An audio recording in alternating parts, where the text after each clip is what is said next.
angels, welcome back to another video. Today I'm going through my quarterly wrap-up, which means I'm going through January, February and March of 2021 and showing you some stats and going through some of my bookish goals that I set at the beginning of the year and to see if I have started to fulfill any of them.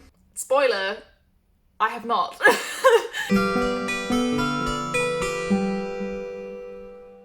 So the first quarter of 2021 was pretty average for me. I tend to read around 4 books average a month. That's what I figured out from the past, 2 to 3 years of reading regularly, because I'm so busy all of the time with uni and stuff and not picking up books when I should be. I would like to read a lot more than I do. Thankfully, my exams will be over by the end of May, so hopefully the second quarter will go a little bit better for me. But let's just dive right in. So far this year, I have read 14 books and DNF'd 1 book. My stats that I have that I use with the core pile method, which is done by G from Book Roast, I think will include DNFs. I don't tend to DNF, so this is really annoying for me because I don't want the DNF to be included in my stats, but I think maybe that it is, but I'm not sure. Without the DNF anyway, I read 14 books. I read 5 in January, 4 in February, and 5 again in March. In January, I read 3,127 pages. In February, I read 1,679 pages. And in March, I read 2,195 pages for a total of 7,001 pages, which is pretty good, I think. I read a lot of long books this year. I've just scrolled down in my stats. I've read 8 books that are between 550 and 650 pages, which is like nearly 2/4 of the books that I've read. So I've read a lot of long books this year and I doubt that it's going to slow down very much. I have read 6 audiobooks, 6 physical books and 2 ebooks. 11 of the books that I read were the main genre of fantasy, which is about 73% of the books I've read, which is in keeping with what my tastes are, very obviously. 12 of the books that I read were in a series, and 2 of them were standalones. I have only finished 1 series this year, and that is the Poppy War trilogy by R.F. Kuang. I finished The Burning God earlier this year. Coming down to star ratings, I gave 5 books 5 stars, 7 books 4 stars, 2 books 3 stars, and 1 book 2 stars, which is the DNF, which I will get into in a bit. Rereads. I only reread 1 book this year, and that was Days of Blood and Starlight by Laini Taylor. I unfortunately did not manage to get to Dreams of Gods and Monsters because I was incredibly stressed around the time that we were meant to read it for READALONG, but I still do want to get to it this year so that I complete my reread of the trilogy, considering that we are rereading Strange and Muse for the Strange Along. I do kind of want to catch up on Dosab as well. Obviously I have read them before, so it's not that big of a deal, but I do want to complete the reread of the trilogy. Readathons. I have taken part in only 1 readathon this year so far, and that is the Tropical Readathon. It's just something that's on Twitter. I didn't read too many books for it. I think it was in March, so I read 5 books for it, which was pretty good. I enjoy doing it. There's a point system, and there's lots of little tropes you can do and get points for and read for. So I did enjoy doing that, and I just updated it every time I read a book. Now, instead of going through every single book and giving you my thoughts on it, I think what I want to do for my quarterly wrap-ups now is to just give you a favourite from each month and then give you a really, really quick rundown of my star ratings for each one as well. So in January, my favourite book was The Once and Future Witches by Alex E. Harrow.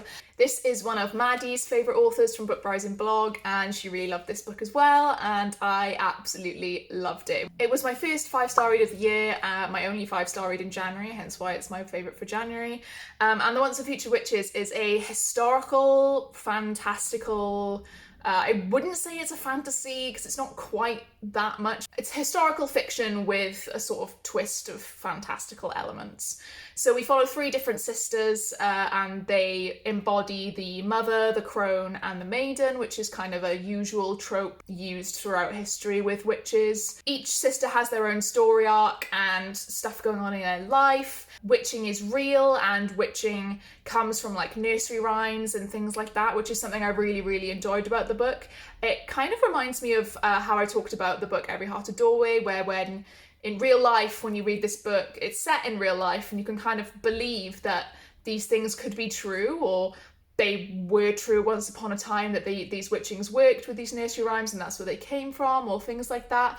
And it very much felt real to me. And I felt very, very powerful after reading this book. It was very, height of feminist literature for me personally. The sisters have a lot to deal with. They have to fight against, the man, the patriarchy. There's a lot about suffragettes, and the suffragettes movement is involved as well. And yeah, essentially, like, the writing was really, really good. It's very lyrical. It made me feel a lot for the women and got me, angry at the right places, emotional at the right places.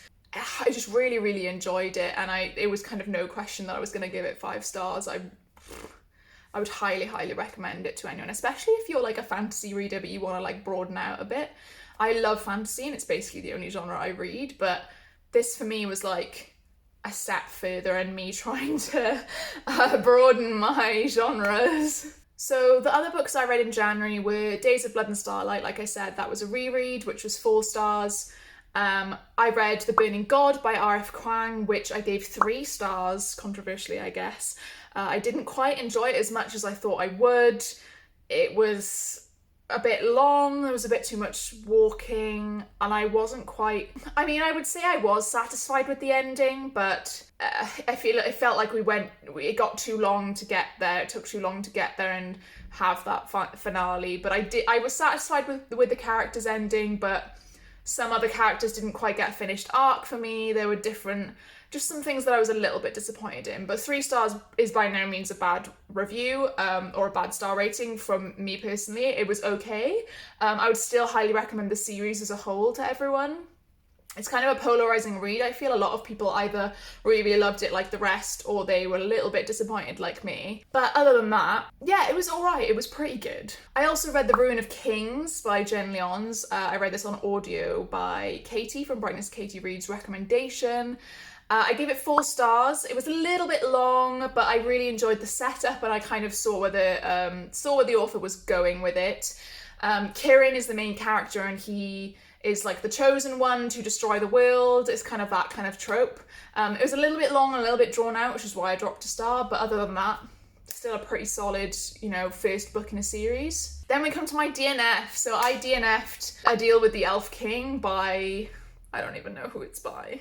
By someone. I'm sorry, I don't care enough to look up the author. This is actually really funny because I DNF'd this and Maya from Ocean Reads gifted this to me and I gifted her... What was it? What's the one by Naomi Novik? The school one. The new school one by Naomi Novik. Oh my god, I can't believe I've forgotten the name of it. A Deadly Education. Fuck me. I gifted her A Deadly Education and she also, I think she DNF'd it or she read it and hated it and is now like unhauled it. So we're equal, Maya is fine. But yeah, A Deal with the Elf King was just not good. It's meant to be like a romance, fantasy romance, meant to be like a brooding elf king guy. The characters fell flat, they were so 2D, nothing made any sense. I didn't care about any of the characters, I wasn't attracted to any of the characters. Everything annoyed me. The main character's friend in the beginning annoyed me. It read like really bad Wattpad fan fiction, and yeah, I just would not recommend. And the last book I read in January was Jade City by Fonda Lee. This was a really, really great read. I recommended it to Spoops and she ended up loving it. I'm really hoping India reads it soon. I ended up giving this 4 stars. It was a very high 4 stars, but Core Pile dictates what the star rating will be. So that is what Core Pile has given it. I really, really enjoyed it. I really enjoyed the gang elements. If you don't know what Jade City is about, it's kind of like 1920s era, set on an island, and jade is a commodity and is traded, and the people of Kacon are the only race who can use jade and wear jade, and it will like enhance their abilities, and they're stronger, faster, more clever, that kind of thing. And there's a whole, under trade of like this vaccine, or not a vaccine, it's kind of like an injection that you can get to make you able to wear it, but it's like addictive and things like that, and that's being traded and like on the black market and things. There's two main clans that are like butting head to head for control of the Jade and control of the island. Very, very political, very, very character driven. I really, really enjoyed it, really liked all of the characters in it. Very excited to read the sequel, and the finale is also out this year. Let's move on to February. So my favourite read in February was Battle Royale, and this is thanks to Spooks. I read this all in one day on a Sunday, the very last day of February, in fact. All on Maddie sprints. I read this, I think it's like 650 pages. But yeah, I really, really enjoyed it. Really bloody, really gory, and I really actually enjoyed the characters, and I enjoyed seeing the different people dying and also kind of trying to predict who would come out at the end. It's basically what Hunger Games was based on. These Japanese school children get sent to an island and they're forced to kill each other. And there's one winner at the end. You all know that trope, you all know that story, I don't need to explain anymore. But yeah, really, really enjoyed this. A whole 5 stars for this book, and yeah, I just highly recommend you pick it up. It's a really, really quick read. I really just, you know, sped through it. Every time I looked up from a sprint and people were like, how many pages have you done? And they'd be like, what? Because I did like 120 or something in an hour. It was insane. Battle Royale was also my only 5-star read in February. My other reads in February included Traitors Blade by Sebastian de Castell. Quite obviously come from Jade, or from JD Ray Reads there. She recommends it all the time, so I read it on audio. Steph from Steph Loves also really, really loves the audio narrator.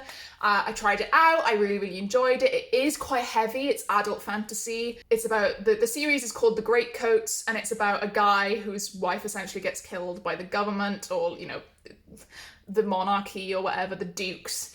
And there's this bad duke in charge, but then the bad duke dies, and his son is a nice guy, and he sort of brings back the Greatcoats, who are the duke's kind of right-hand men, and they go around the country and they settle disputes and they try and do everything fairly and this and that, and there's a code of honor they go by. The main character is kind of on a mission to kind of avenge his king, because the king did get assassinated. So the Greatcoats now each have like a singular task that the king gave them that they want to bring out, and yeah, that's essentially what the plot kind of is. It's really, really snarky, really, really funny, really, really like full of banter. Each kind of character and each interaction is always got that kind of barbed wire to it. It's quite funny. I really, really enjoyed reading it. It was quite an enjoyable read, but it is quite heavy in content. I did try to start the second one recently, but my brain was just not in the mood for it. But I gave Traitors Blade 4 stars. It didn't quite live up to the kind of hype that I'd seen, but it was still really, really, really good. I also finished The World of Ascension, finally, by Brandon Sanderson. I gave it... Oh, wait. Oh, I'm completely wrong. I gave Battle Royale 4 stars on Corepile. And I gave The World of Ascension 5 stars. But I'd still say that Battle Royale was my favourite of the month. The World of Ascension was, as always, really, really good. Brandon Sanderson is just insane. It's the second Mistborn book. It took me about 3 months to read it because I'm useless. But I am still on track to read the Mistborn, you know, and the Cosmere this year. I'm doing one every 2 months, so this kept me on track by doing that in February. I gave it 5 stars, like I said. It's just so good. Like, there is nothing else to really say about it. The plot is good, the characters are good. I cried because some characters died. It blew my mind, as always. The last book I read in February was The Pale Dreamer by Samantha Shine, which is the prequel to the Bone season. And I had heard from Maddie that if you read Pale Dreamer first, it will really, really help when you read Bone season, because the Bone season kind of struggles with explaining the world and like how it works and things like that. So I read The Pale Dreamer first. It's only about 90 pages. It's a novella. I also read this for Buzzwordathon because I missed January. I needed to read something with dream in the title, so that was the January one. What have I read this month? I still need to catch up on Buzzwordathon. I think I've missed February and March. I've done February now in April, but I still need to do the colour for March and then do one for April, the April buzzword as well. But I gave The Pale Dreamer 4 stars. I do struggle to rate things that are that short, but I did enjoy it. I enjoyed the world. I actually really was intrigued by the world building and what the world was about. Essentially, there are mime queens and kings who have different jurisdictions in London, the UK, I guess, in general, and they own like the spirits that are around, but the general public can't see spirits, only certain people can. Like, the main character page is like a dream walker or something. I still don't quite understand what the world is, but it was very intriguing, very unique, I thought, and I just really enjoyed it. Good for YA. The characters weren't like that gripping to me. Like, I didn't really care about many of the characters, but I'm hoping that in the Bones season, when I finally get to it, that it will actually grip me a bit more, considering there'll be a bit more character development other than like 90 pages. Moving on to March, and if you haven't watched my Every Heart a Doorway video about how much I'm gushing about it yet, then you should, because that was my favourite book of March. I'm not going to go too much into it. If you do want to see my full thoughts, please go and watch the video, but Every Heart a Doorway was my absolute favourite of March. I completely fell in love with it. It's about children who go through portal fantasy doors, and then when they come back, they're quite, traumatized. They can't readjust to the normal world. So they get sent to Eleanor West's boarding school for wayward children, essentially just to try and cope with what they've done, what's happened to them, and hope that their door will maybe reappear. Each book can be read on its own. It is not a completely continuous story, but I would highly recommend that you read them in publication order. You may as well. Some things are in like book 5 that happen in book 3, so you would be a bit confused. So I would definitely recommend reading it in publication order. I'm currently filming vlog clips for a vlog, which will be my first ever vlog, reading the Wayward Children series. So keep an eye out for that in the next couple of weeks. Maybe like first week of March or something, but that's going to be really good, really exciting that I'm doing my first vlog. You will see me cry, you will see me laugh, you will see me absolutely fall in love with the whole series, so highly recommend this series.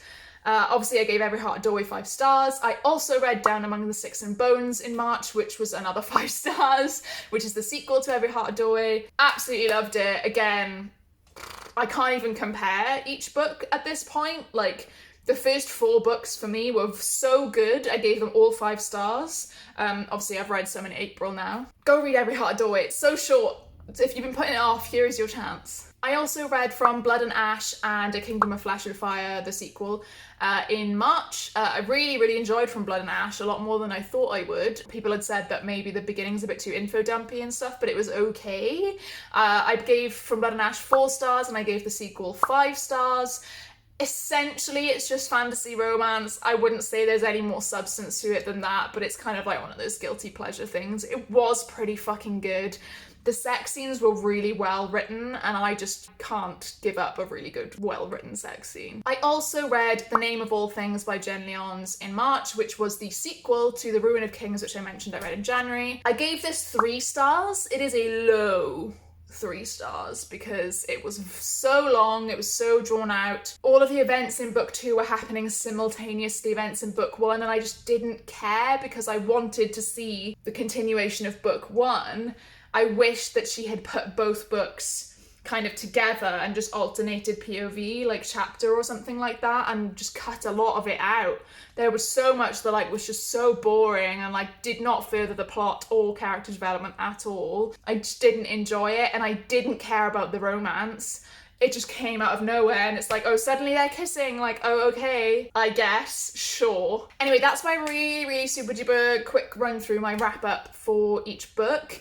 So now we're going to move on to just having a quick look at what I set my goals at for the beginning of the year and see if I have done any of those so far. So one of my goals at the beginning of the year was to decrease my physical TBR. I have read 6 physical books this year, which was nearly half of what I've read, so I think I'm kind of on my way doing that. I'm not doing too badly. Obviously, I did 6 audio, 6 physical, so I'm kind of okay with what I'm doing at the moment. I'm enjoying reading physically again because I was just audio and ebook for ages. Yeah, so I think I'm doing okay on that goal. I also said I wanted to read every day. This has not happened. I did attempt to near the beginning of the year, and I did really well, and I wrote down how many pages I'd done and stuff, but in the past month, I'd say I've really neglected that and just been so busy and like, ugh, I can't be arsed.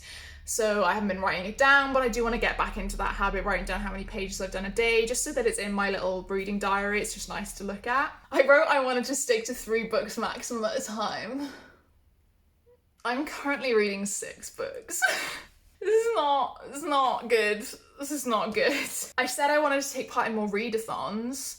I did take part in Tropical Readathon, which I'm glad of, but I did miss out on Becca's Bookopoly-thon and Jade's Raid-a-thon because, again, stress. I'll make more of an attempt in the next quarter.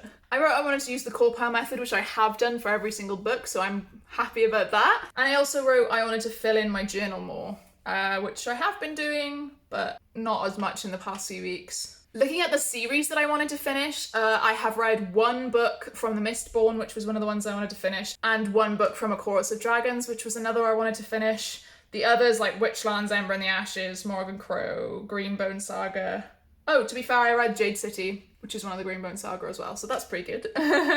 So I've read 3 books so far. That's all right. I'd like to do a bit more in the next quarters, but we shall see. And just taking a quick look at my TBR veterans that I wanted to get to this year, I have read one of them, and that was Every Heart a Doorway, which I put on my want to read thing on Goodreads on December 2017. So it took me 3.5 years nearly to read Every Heart a Doorway, and it's like one of my favourite books now ever. So thank you everyone for watching. That's it for my quarterly wrap up. Let me know if you like this style of video, if you enjoyed seeing my stats and like mini book reviews, if you want me to go into more detail on any books.